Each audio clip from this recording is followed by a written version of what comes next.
Les New-Yorkais ont la réputation d'être tenaces et ils sont fiers de l'être. Ce n'est pas un ouragan qui va nous faire peur. Face à l'adversité, ils se montrent opiniâtres.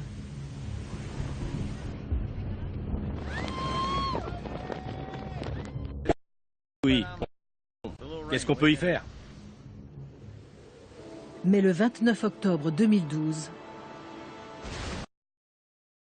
Une onde de tempête record vient d'envahir le sud de Manhattan.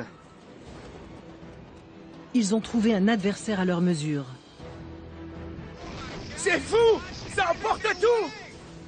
Ce jour-là, l'ouragan Sandy s'est abattu sur la ville. Nous sommes au cœur de la tempête. New York n'avait jamais connu d'ouragan plus dévastateur. Des vents puissants poussent une onde de tempête de plus de 4 mètres de haut. Elle envahit une surface de 132 km². Le bilan, 70 000 logements endommagés. Un quartier réduit en poussière. Nombre d'infrastructures totalement paralysées. Et 43 morts.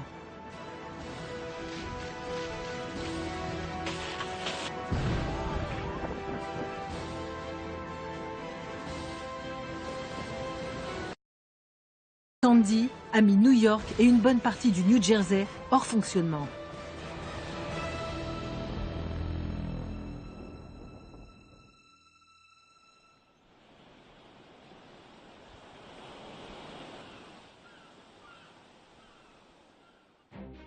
Cet ouragan était-il un événement exceptionnel ou se généralisera-t-il dans l'avenir ?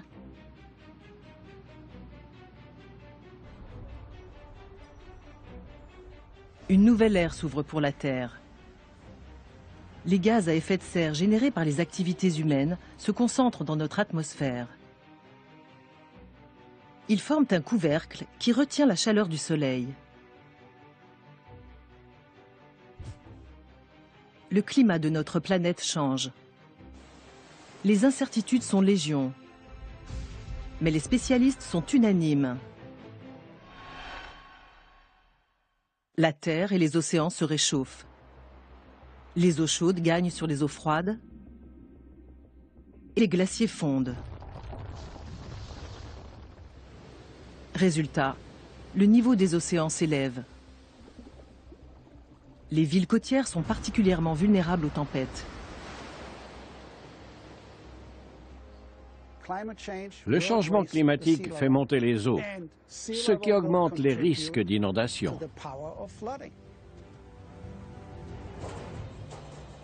Aux États-Unis, le problème dépasse New York et le New Jersey. Miami, la Nouvelle-Orléans et Charleston sont en danger. Avec l'élévation du niveau marin, des ouragans moins puissants qu'Andrew ou Katrina pourront provoquer des inondations sur les zones côtières. Dans le monde, des milliers de kilomètres de littoral sont menacés. En Chine, en Inde, au Japon. Les zones littorales sont de plus en plus peuplées. Il est urgent de trouver des solutions pour nous préparer à affronter l'avenir. Comment parer à toutes les éventualités? Faut-il construire des murs pour isoler les villes de la mer?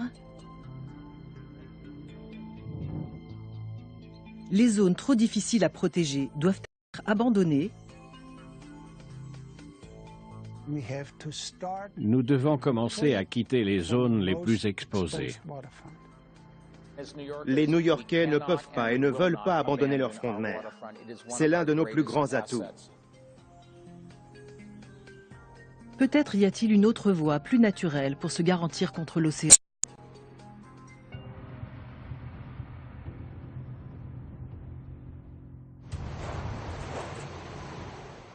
Sandy doit déclencher un sursaut national. La même chose aurait pu se produire à Boston, à Seattle. C'est la nation tout entière qui doit se préparer à affronter ce type de risque. Or, nous sommes loin d'être prêts.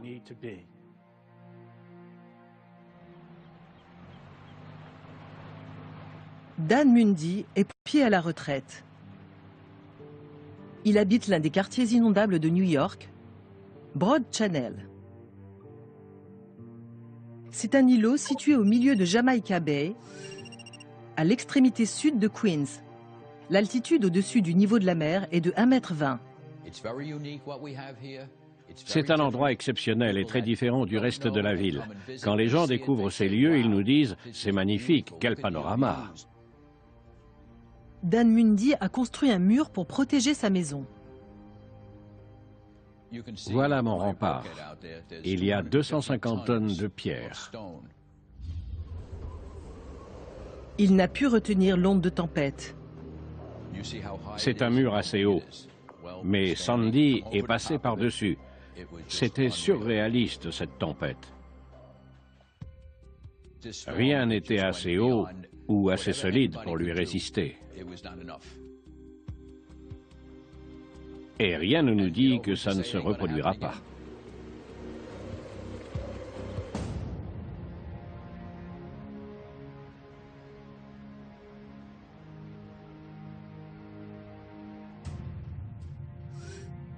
Sandy a dévasté la péninsule de Rockaway, située à 1,50 m au-dessus du niveau de la mer.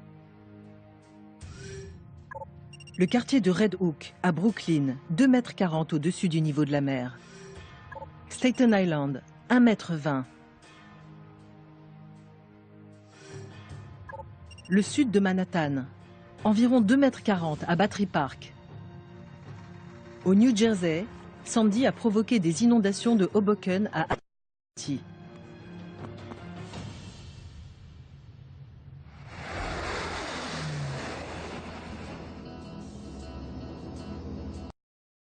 On n'est plus de savoir si cela va se reproduire.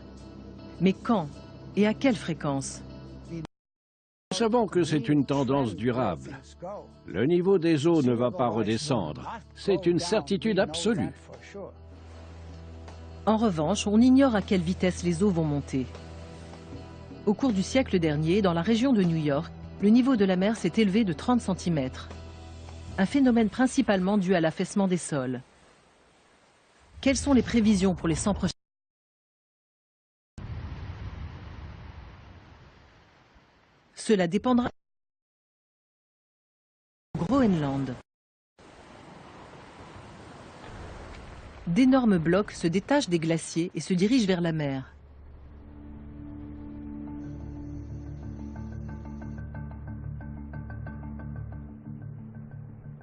David Holland étudie le niveau des océans. C'est ce qui l'a amené ici, dans les eaux dangereuses du fjord de Jakobshavn. On dit que l'iceberg qui a coulé le Titanic venait de ce redoutable glacier. Les icebergs roulent sur eux-mêmes et peuvent emporter un navire avec eux. David Holland est mathématicien. Mais s'il est ici, c'est parce qu'il ne fait pas confiance aux chiffres. À l'heure actuelle, on ne peut pas faire une projection mathématique de l'élévation du niveau marin. Il faut être honnête. Les données dont nous disposons sont insuffisantes. Les glaciers du Groenland constituent un réservoir d'eau douce.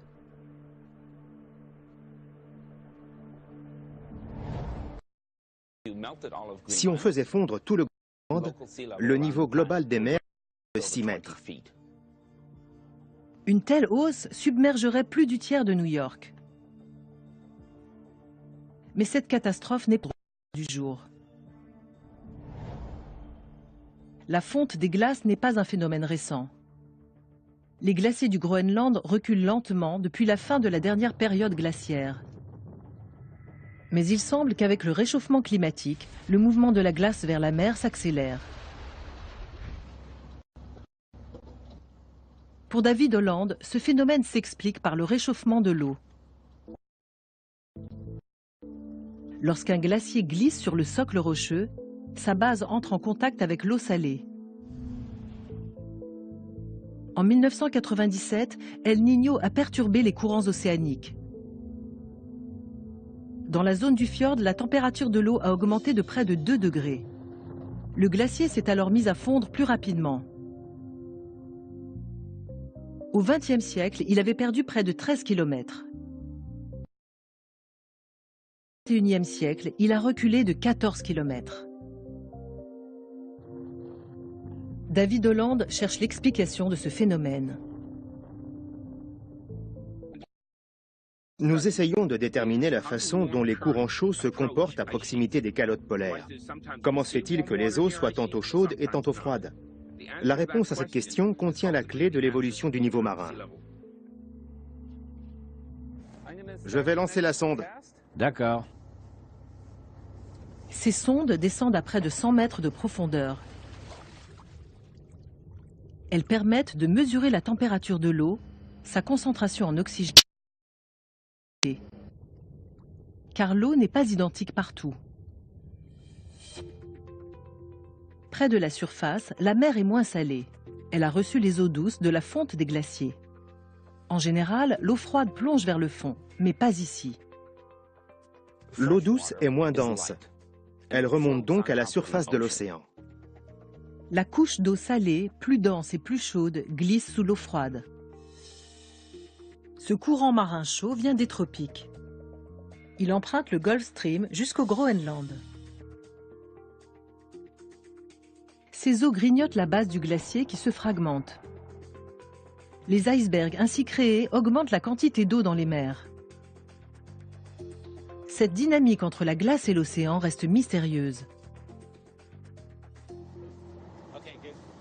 Pour l'étudier, David Holland dispose de sondes fixes. Elles vont rester immergées 1 an.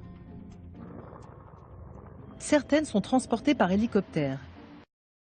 Équipent même les phoques de capteurs. On sait peu de choses sur le déplacement et la fonte des glaciers.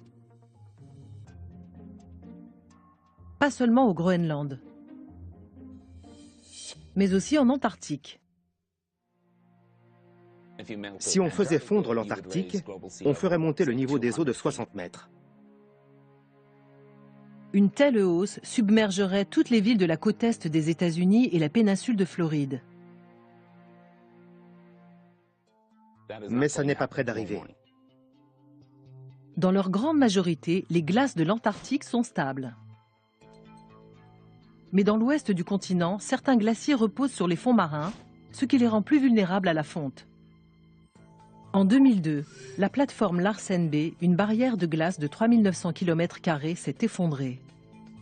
Derrière elle, le glacier s'est retrouvé exposé à une fonte rapide. David Holland craint que le phénomène ne se reproduise sur des glaciers voisins. Ce sont des zones immenses et l'eau chaude passe tout près. Si les courants océaniques chauds de l'hémisphère sud atteignaient ces glaciers, ce serait la catastrophe.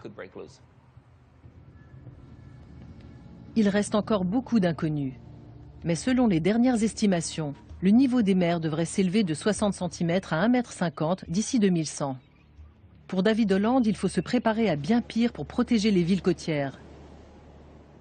Pour moi, si on veut se montrer prudent et prendre toutes les précautions possibles, il faut construire des murs de 3 mètres.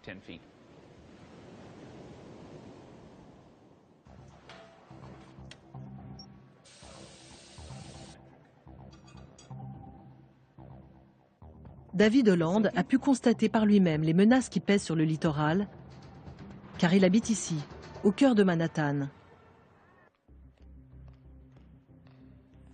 Avec sa femme Denise, il occupe un appartement situé en hauteur. Lorsque Sandy a frappé, ils étaient au sec. Et puis, la ville a été plongée dans la nuit. Pendant 5 jours, elle s'est retrouvée privée d'électricité, de chauffage et d'eau. C'était surréaliste. Une tempête a désorganisé cette ville et ses énormes infrastructures. C'était le chaos. Sandy a bouleversé la vie de 250 000 New-Yorkais. Les infrastructures de la ville n'ont pas résisté à l'ouragan.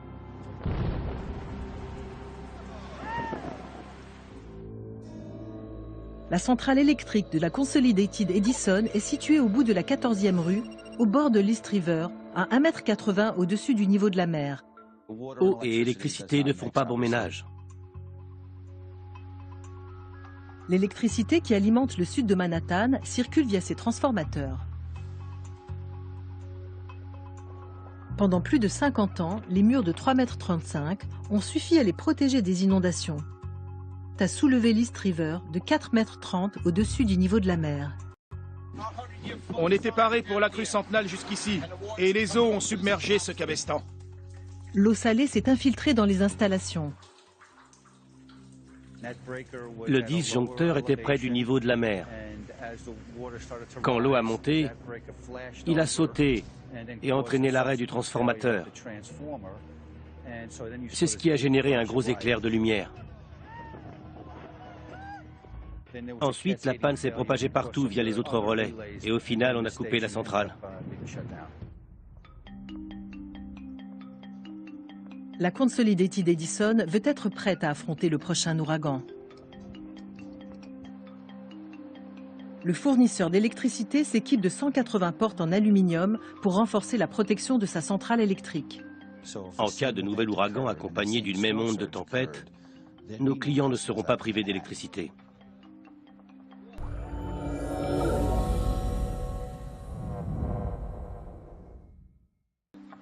Sous les trottoirs de la ville, on installe des équipements résistants à l'eau. Tous ces équipements sont submersibles. Même sous l'eau, les appareils continueront à fonctionner normalement. Les technologies intelligentes permettront bientôt de piloter le réseau à distance et de réduire les coupures d'électricité. À long terme, nous allons intégrer les dernières données climatologiques pour optimiser la protection de nos installations. Le réseau électrique n'a pas été le seul touché.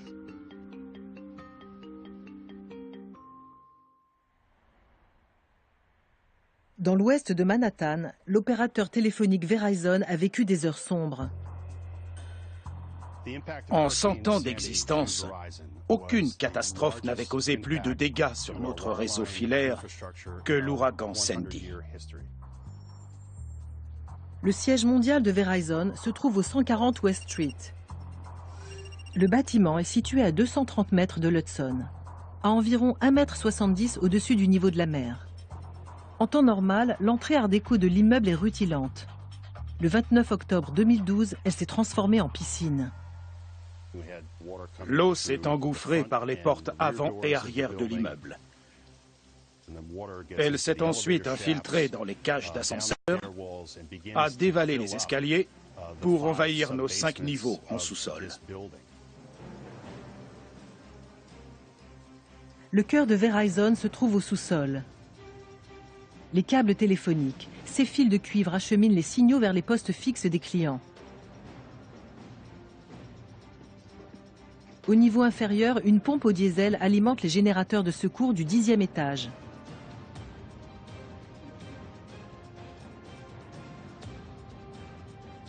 Cette pompe n'est pas étanche. Son arrêt entraîne une réaction en chaîne. Sans la pompe, pas de courant. Et sans électricité, ces machines cruciales cessent de fonctionner. Les compresseurs d'air.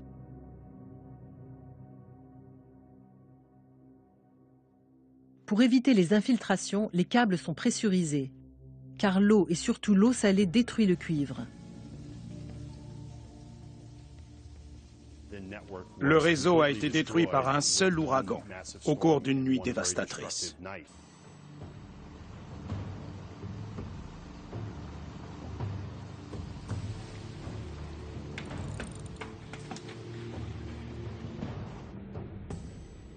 Au matin, la quasi-totalité des lignes fixes du sud de Manhattan étaient coupées.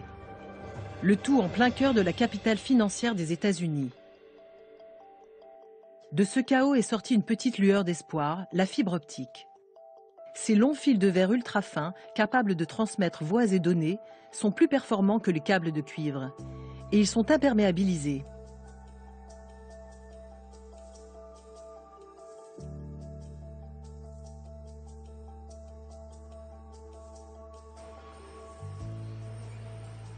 Au lendemain de Sandy, l'opérateur a entrepris de remplacer la totalité de son réseau du sud de Manhattan par de la fibre optique. Cette tâche titanesque a été réalisée en seulement 6 mois. En tout, Sandy a coûté plus de 735 millions d'euros à l'opérateur. Quant à la pompe, elle est désormais dans un caisson étanche, fermé par un sas.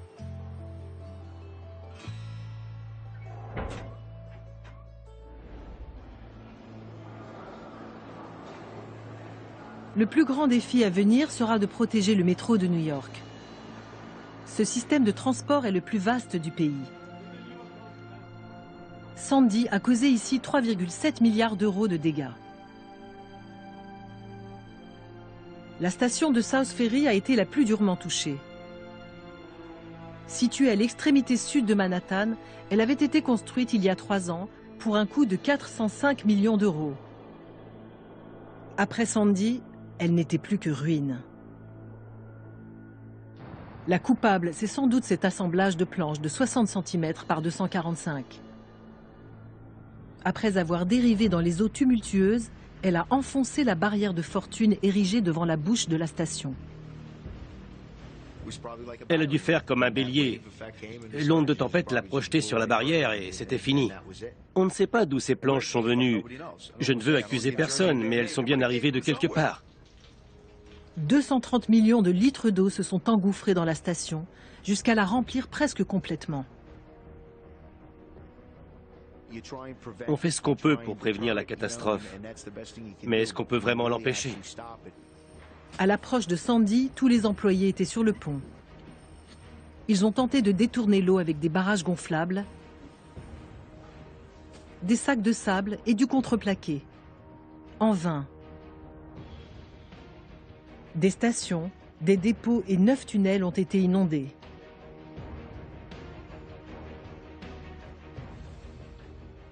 L'eau arrivait de partout. On ne pouvait pas l'arrêter. Il aurait fallu Superman. Le tunnel routier qui relie Brooklyn au sud de Manhattan a connu le même sort. On a abandonné la partie et évacué tout le monde. Il faut partir! 300 millions de litres d'eau de mer se sont engouffrés dans le tunnel, le remplissant presque complètement.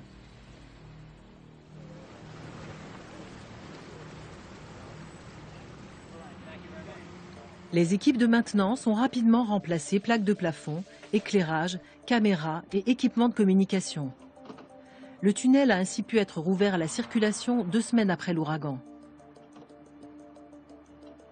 Mais il faudra des années de travail pour remettre l'installation en état. Après, les ont testé un barrage gonflable à l'eau. Il pourrait défendre le tunnel lors d'un prochain ouragan. L'université de West Virginia a aussi eu l'idée d'un énorme bouchon gonflable. Des menuisiers ont érigé un mur en contreplaqué, là où l'eau s'est engouffrée. Mais à long terme, ces mesures à petite échelle pourront-elles suffire?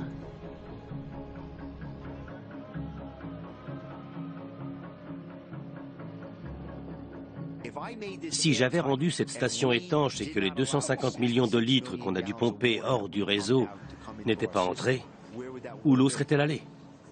Dans les rues, les sous-sols et les rez-de-chaussée de tous les immeubles des alentours.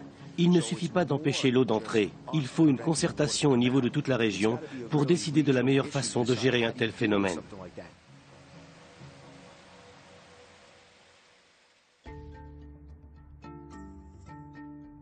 Comment protéger une région aussi densément peuplée face à la montée des eaux? Pour le savoir, les spécialistes se tournent vers un pays en lutte perpétuelle contre l'eau, les Pays-Bas.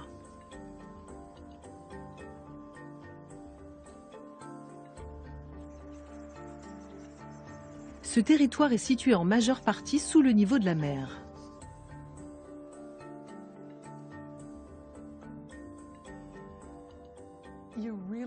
On se demande pourquoi les gens sont venus s'installer là.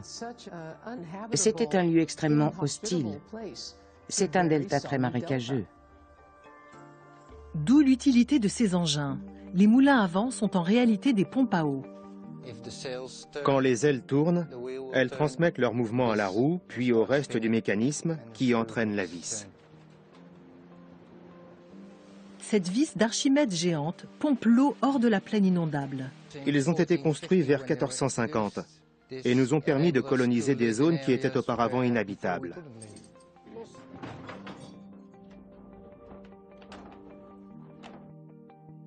Et puis bien sûr, il y a les digues, d'immenses levées de terre bâties pour retenir les eaux.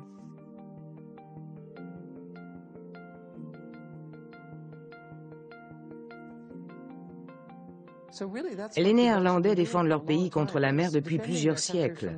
Et le terme de défense implique que l'on considère l'eau comme un ennemi. À l'hiver 1953, l'ennemi a eu le dessus. Un violent ouragan s'est abattu sur la mer du Nord.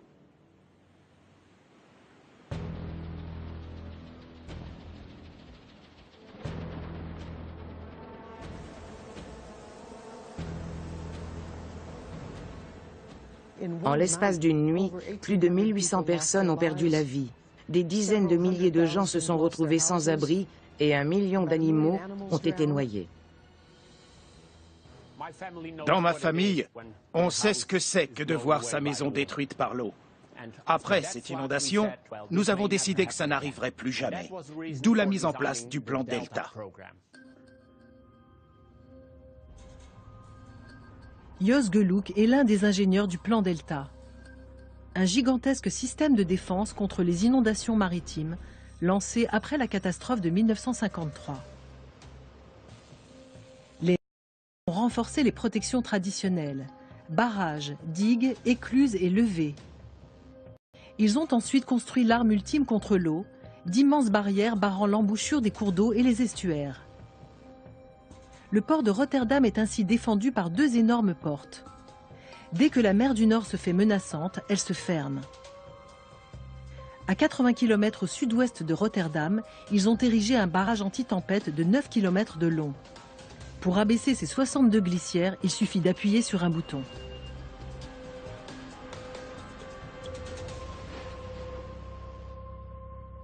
Ce plan a été conçu pour résister à des inondations qui surviennent une fois tous les 4000 ans. Ce type d'infrastructure peut-il sauver New York de la montée des eaux? Les Américains sont en train de prendre conscience de la menace venue de l'océan. Et ils vont investir dans la protection de leur pays contre l'eau. Pour un Néerlandais, il est surprenant qu'une ville de la taille de New York, avec un tel nombre de gens exposés au danger, ne dispose d'aucune protection, pas même une digue.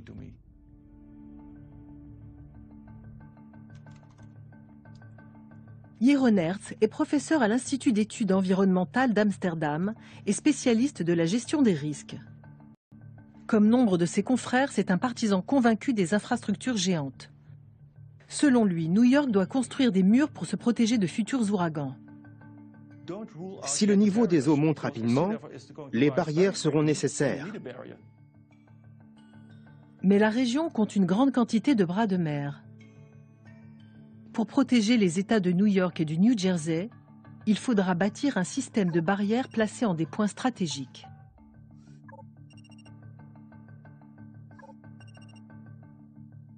Un plan d'action prévoit la construction d'un immense ouvrage de protection sur les Narrows, le détroit qui sépare Staten Island de Brooklyn. Le concept serait la combinaison de 2 infrastructures hollandaises, une barrière géante à glissières et 2 portes monumentales. Le second plan est encore plus ambitieux. Une barrière anti-tempête de 8 km relierait Sandy Hook à la péninsule de Rockaway. Jonathan Goldstick est ingénieur. Cette barrière lui tient à cœur.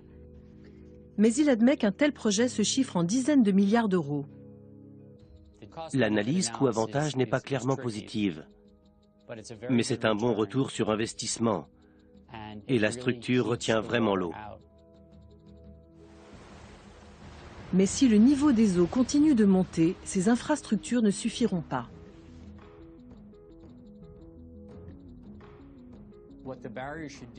Cette barrière est une mesure de protection à court terme. Elle nous permettra de mettre en œuvre un plan pour préparer la ville contre de futures montées des eaux.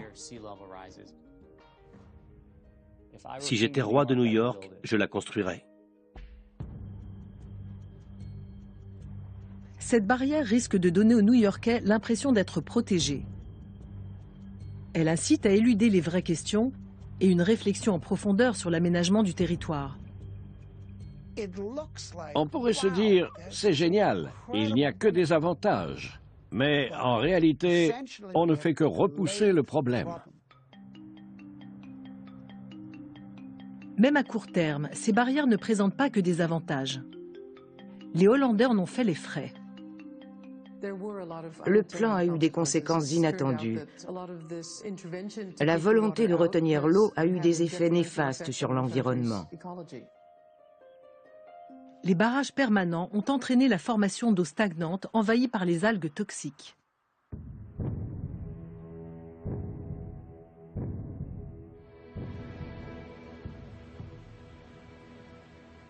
Les structures permanentes et les îles artificielles réduisent de 30% le volume des marées. Or, le flux et reflux sont grands pourvoyeurs de sédiments.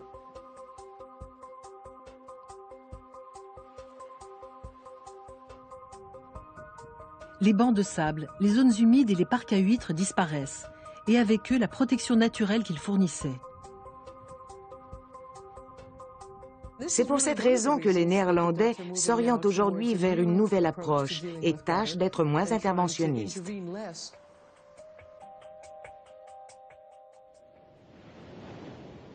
Lorsqu'on veut domestiquer l'eau, on crée souvent plus de problèmes qu'on en résout. C'est particulièrement évident au cœur de l'Amérique, sur le Mississippi. Depuis le 19e siècle, le corps des ingénieurs de l'armée, l'équivalent des ponts et chaussées, tente de prévenir les inondations. Il a construit des remblais pour obliger le Mississippi à rester dans son lit. Et pour prévenir l'érosion, des plaques de béton articulé ont été déposées le long des berges. Au XXe siècle, nous avons isolé le fleuve de son delta. Ensuite, on a décidé de pratiquement éliminer le risque d'inondation tout autour du Mississippi. Denise Reed est géomorphologue. Elle sait qu'il est dans la nature des fleuves de déborder. C'est pourquoi ici, dans les bayous, au sud de la Nouvelle-Orléans, elle vit dans une maison sur pilotis. Pour elle, le combat contre les inondations a transformé le Mississippi en un gigantesque tuyau de béton. Les sédiments qui sont évacués au bout du Mississippi, au bout de ce tuyau qu'on a construit, se déversent dans des eaux assez profondes. Ce n'était pas le cas auparavant. Pendant des milliers d'années, les sédiments se sont déposés dans tout l'estuaire du fleuve. Ils ont ainsi créé les vastes plaines marécageuses du delta du Mississippi. Désormais, le delta souffre d'une carence en sédiments. Toutes les 40 minutes, une zone de la taille d'un terrain de rugby est engloutie par les eaux. L'eau grignote peu à peu la plaine. Depuis les années 1930, nous avons perdu une surface de plus de 5000 km². C'est énorme. Pourtant, ces marécages constituent une défense naturelle efficace contre les tempêtes. Ils agissent comme des ralentisseurs géants. Dans le jargon de la prévention des risques côtiers, c'est ce qu'on appelle une solution douce. Lorsque l'onde arrive, lisse, elle avance sur une surface accidentée qui absorbe son énergie et la ralentit. De combien ralentit-elle exactement l'onde de tempête? Le superordinateur du corps des ingénieurs de l'armée. Jane Mackey est hydraulicienne. Elle a modélisé les effets d'une tempête ordinaire sans les marécages à l'heure actuelle près de la Nouvelle-Orléans. Il est clair que sans les zones humides, la taille des ondes de tempête et des vagues augmente. Si on regarde l'état de ces marécages, il y a quelques siècles, on voit bien qu'ils procurent une protection. Ils sont très importants. S'ils continuent, Orléans ne sera bientôt plus aussi bien protégée que nous le croyons.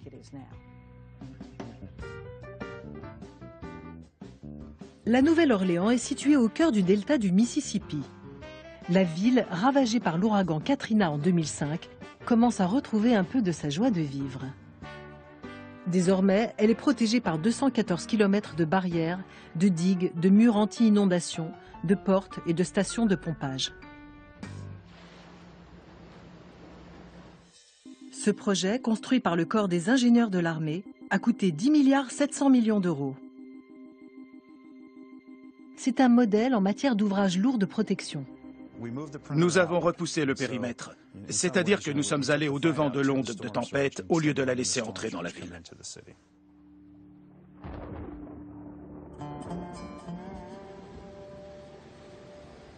En août 2012, l'efficacité de ce système a subi son premier test, l'ouragan Isaac. Des vents de 130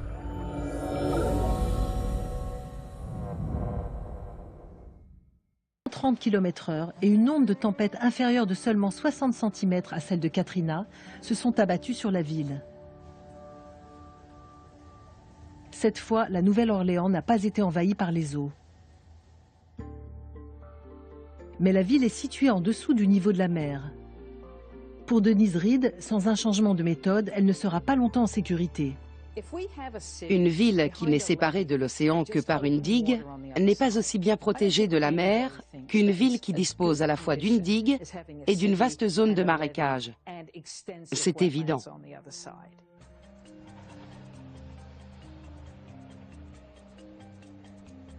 Selon les scientifiques, la ville et les marécages sont en train de s'enfoncer.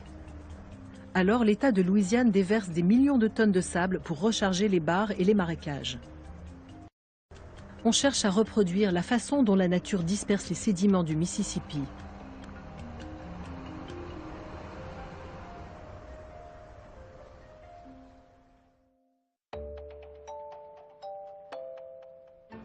La ville de New York peut-elle trouver un compromis entre les ouvrages lourds et les solutions douces?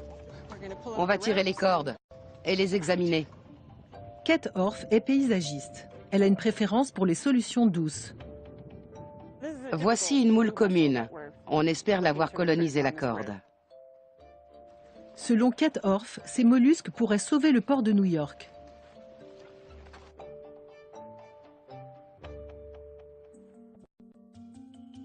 Les moules sont ce qu'on appelle une espèce clé de voûte. C'est la pièce maîtresse du dispositif imaginé par la paysagiste. Un port rempli de parcs à huîtres, de moules et d'îlots offrant une défense naturelle marine. La raison fermer les portes ou un rempart contre l'océan, c'est île. Les écosystèmes et la vie marine peuvent jouer un rôle dans la création d'un port résilient. Au cours des siècles passés, nous avons appris qu'on ne peut pas cloisonner les problèmes. Nous vivons dans un écosystème où tout est intimement lié. Dan Mundy est lui aussi un apôtre des solutions douces, surtout dans les marais salants de Jamaica Bay.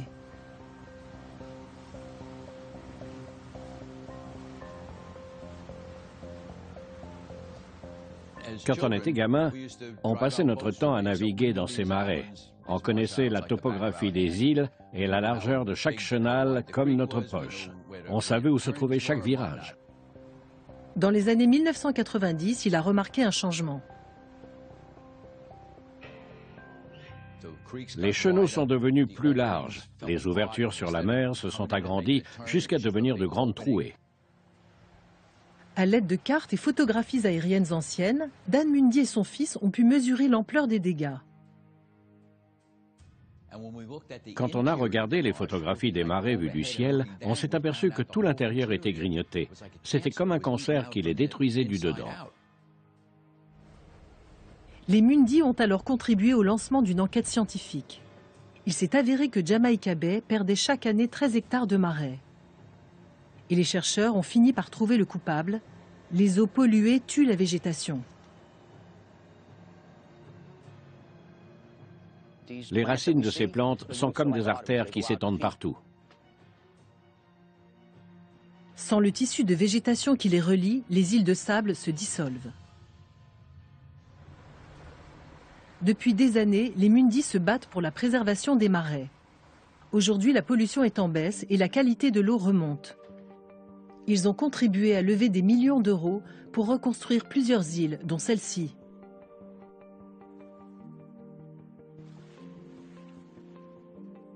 Des bénévoles replantent les herbes aquatiques pour retenir le sable. Vous avez vu, la plante fait des rejets. Ces jeunes pousses, c'est la chose la plus encourageante que j'ai vue depuis le début de ce projet. Ça veut dire que la végétation commence à s'établir. On va pouvoir laisser la zone évoluer seule. Face à la montée des eaux, les Mundis sont en première ligne. Mais ils se sont trop battus pour abandonner leur île. On ne bougera pas. Est-ce qu'on s'en va après une tornade, une coulée de boue ou un incendie? Si on suit ce raisonnement, il y a beaucoup de régions dans le monde qu'on ne peut pas habiter.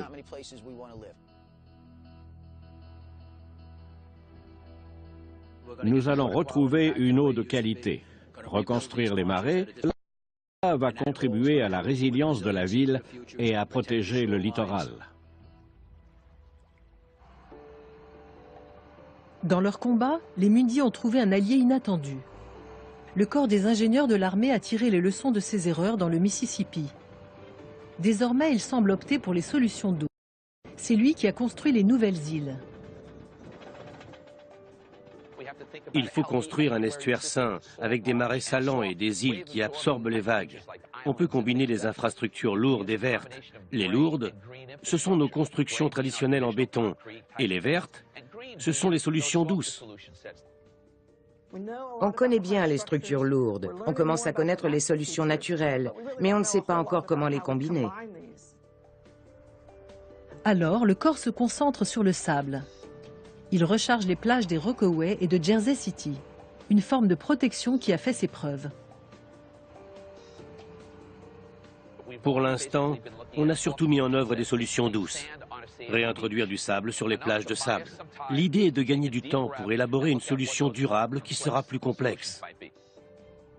Pour la plupart des spécialistes, les solutions douces ne suffiront pas à protéger New York d'un nouvel ouragan de catégorie 3.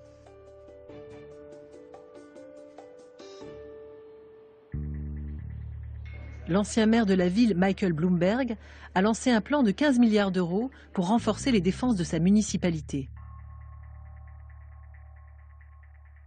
Ce plan, non retenu par le nouveau maire Bill de Blasio, prévoyait la construction de petites barrières et de digues à des points stratégiques.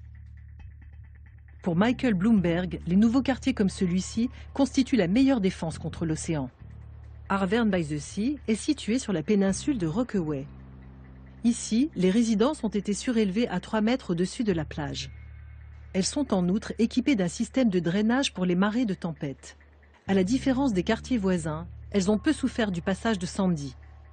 C'est le principe même de la résilience. On ne peut pas lutter contre l'eau, mais on peut construire un habitat capable en quelque sorte de l'absorber et qui ne sera pas détruit en cas d'ouragan. Il faut accepter de laisser entrer l'eau. Ce changement de paradigme est précisément la tendance actuelle aux Pays-Bas. Les fondements même de notre système de prévention des risques liés à l'eau sont soumis à une révision très critique. Au milieu des années 1990, les Pays-Bas ont connu des inondations dévastatrices. Cet événement a coïncidé avec la publication de rapports alarmants sur les effets du changement climatique. La région allait connaître à la fois une montée des eaux et une augmentation des précipitations. Il fallait désormais compter avec des crues plus importantes des cours d'eau, mais aussi à une montée du niveau de la mer. C'est un problème, parce que les rivières se jettent dans la mer. Si le niveau de la mer monte, les cours d'eau auront du mal à s'y déverser librement. Le gouvernement néerlandais a donc lancé un plan appelé « Plus d'espace pour le fleuve ». Dans les zones les plus exposées aux inondations, on a demandé aux fermiers de partir. Leurs terrains ont été rachetés afin de pouvoir déplacer les digues. Ainsi, en cas de débordement, les cours d'eau inonderont des zones vides sans endommager l'habitat ou le tissu économique. Aujourd'hui, nous souhaitons rendre la terre au système hydrographique. C'est un grand pas en avant. Les terres agricoles ne sont pas les seules impliquées dans ce vaste plan. À Nimègue, on redessine le paysage pour faire de la place au Vaal. On a ainsi détruit une péninsule pour ne laisser qu'une petite île.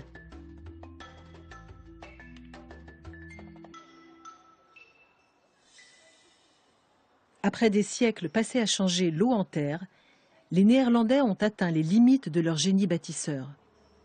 Il n'est pas possible de protéger tout et toujours. Est-ce le début d'un recul stratégique ?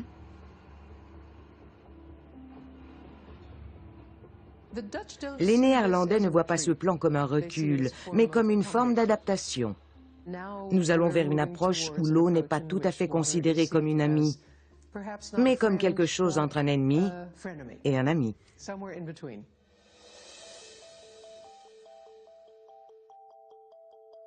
Certains quartiers de Rotterdam se trouvent à plus de 6 mètres au-dessous du niveau de la mer.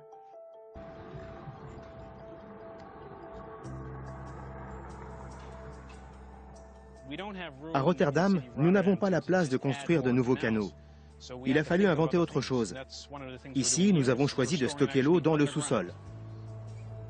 La municipalité a profité de la construction de ce parking souterrain pour installer un réservoir de 9,5 millions de litres.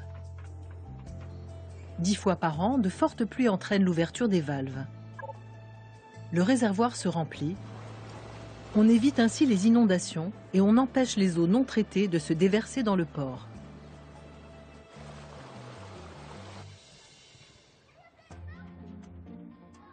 La ville a aussi créé des aires de jeu entourées de murs et de gradins qui peuvent faire office de bassins de rétention. Quand il pleut, le terrain se remplit.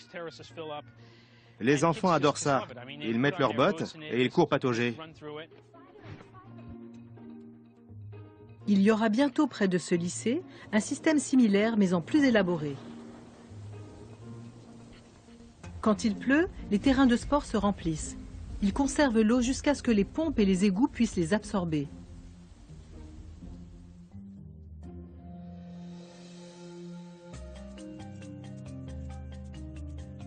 Garder les pieds au sec a toujours été la grande priorité des Néerlandais. Au fil des siècles, ils ont découvert une vérité capitale. Lutter contre l'eau comme s'il s'agissait d'un ennemi mortel est aussi vain que de se battre contre des moulins à vent. Pour New York, le temps presse. Car non seulement les eaux montent, mais les prochains ouragans pourraient être plus destructeurs. La puissance de Sandy a suscité nombre d'interrogations. Ce monstre était-il le produit du changement climatique ? Je ne sais pas si cet ouragan est dû au changement de climat, mais une chose est sûre, le réchauffement augmente la probabilité de phénomènes climatologiques extrêmes. Selon certains modèles climatiques, le nombre d'ouragans pourrait diminuer. Mais ceux qui se formeront seront plus puissants que ceux d'aujourd'hui. Tous les modèles et théories semblent s'accorder sur un point. La fréquence des phénomènes de haute intensité de catégorie 3, 4 ou 5 devrait augmenter.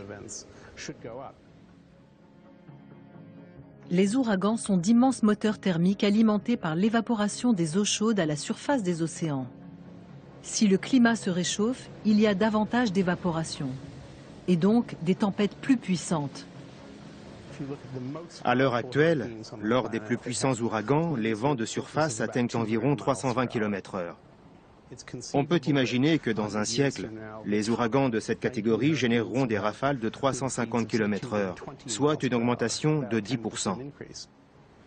Cette différence n'est pas anodine. Quand la vitesse du vent augmente, les dégâts augmentent de façon exponentielle. Ils seraient donc plus puissants que les ouragans actuels. C'est très inquiétant.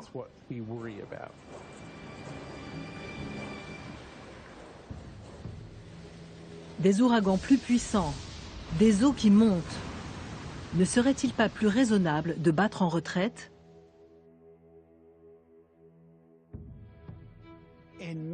Ce sera inévitable dans de nombreuses régions. La Floride est condamnée. Ce n'est pas pour aujourd'hui, pour l'an prochain ou dans 10 ans. Mais dans 200 ans, la péninsule sera une grande piscine. Année après année, on investit dans des projets coûteux comme le rechargement des plages en sable. Mais pourquoi protéger un mode de vie qui n'est pas durable ? Aujourd'hui, il est utile de déverser du sable sur les Rockaway, mais ce n'est pas une solution qui peut perdurer sur 30 ou 35 ans. L'État indemnise sans vision d'ensemble. On encourage ainsi à reconstruire au bord de l'eau, à l'endroit même où Sandy a détruit ou endommagé 30 000 résidences et entreprises.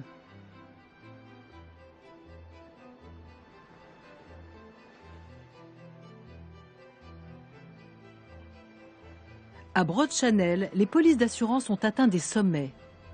Dan Mundy craint que cela ne signe la mort de sa ville. Ce sont des gens qui travaillent.